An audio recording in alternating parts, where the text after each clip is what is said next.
Okay, so earlier today I was reading in John 4, and it was talking about the story of the Samaritan woman. This is a story I've read a bunch of different times, but what I did not catch is that Jesus was tired. Like, Jesus had completed a journey to get to Samaria, the area where she lived, and he was tired.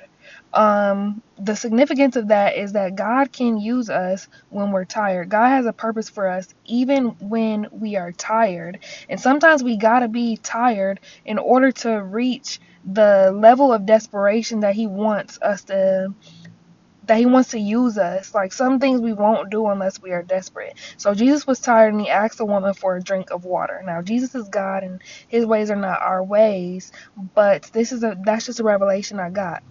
If that's not enough, the woman, she was promiscuous. She was known around town.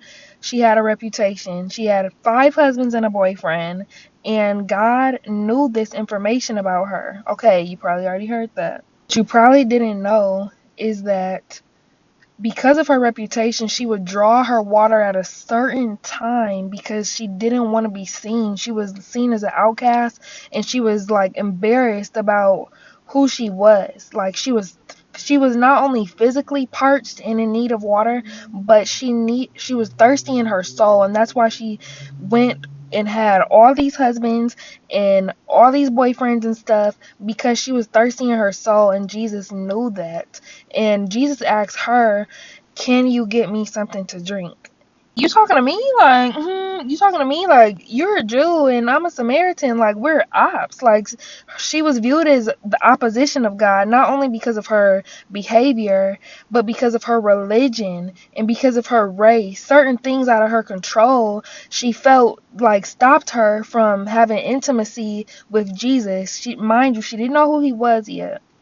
Forth, she asked Jesus like questions about why do you want me to get you some water? Like, what? Anyways, Jesus responds and says, if you knew who I really was, if you this is the Jana version. If you know translation, I'm sorry. If you know who I really was, you would be asking me for water, because the water that I can give you is never ending. Like, I can give you eternal living water. This to say, God wants us to know who we're asking, like who we're speaking to. If we knew who we were speaking to, we would ask for a lot more, because he is Jehovah Jireh. She didn't know him as a provider. She knew him as this random Jewish man who walked up to her.